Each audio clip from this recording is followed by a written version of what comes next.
Okay, so for the past few days, I have been obsessed with trying to understand what's happening in Sheko. So, for a bit of context, Sheko seems to be an area of the southern eastern part of Hong Kong Island, and it seems to be a pretty popular destination stop for some people. And Sheko only possesses one road that leads in or out.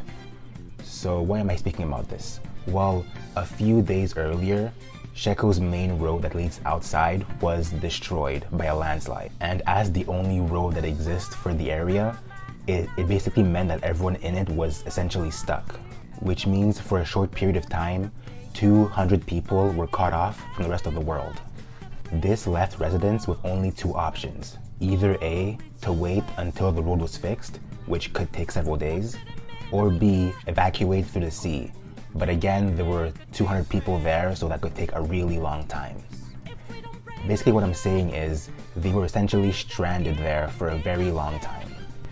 Now thankfully, the road itself was actually fixed and reopened.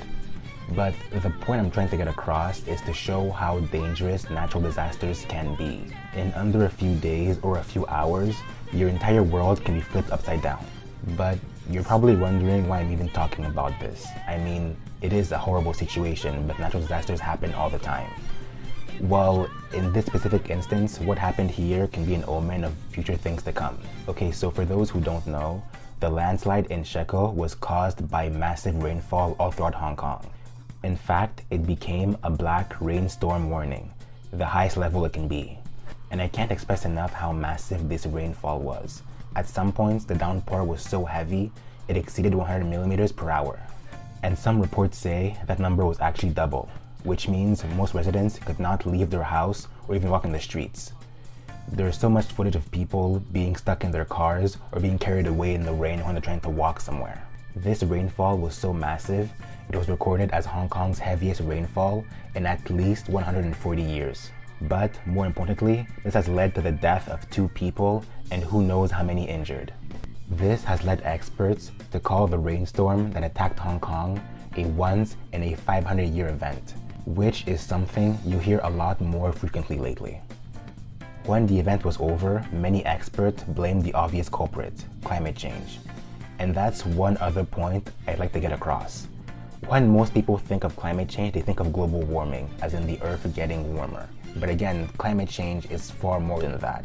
It's literally the climate changing in many ways, which yes, involves droughts, but it also involves heavy rainstorms like we see here. These events could become far more frequent in the future all across the world. Therefore, what we saw in Sheko could become a far more frequent event.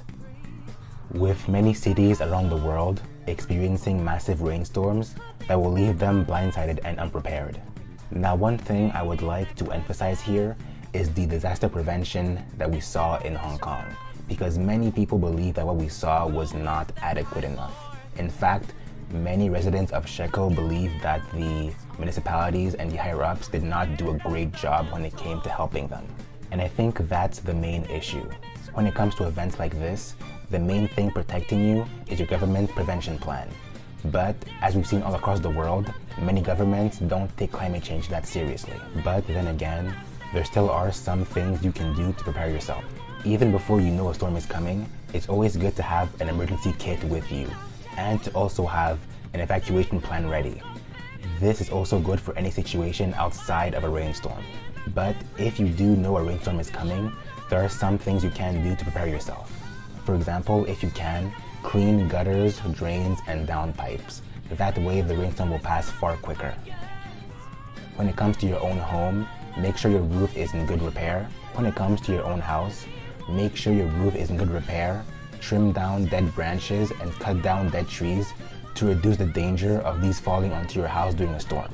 If you're stuck in your house during a rainstorm, stay away from windows, doors, and fireplaces. If officials ask you to evacuate, do so. It's the safest option. And take your emergency kit with you. During a rainstorm, it's fine to use a cell phone, but don't try to use corded cell phones. If you're stuck during your car during a rainstorm, there are some things you can do. First, make sure your car is away from trees and power poles. Moreover, avoid the base of steep or unstable slopes and low areas prone to flooding.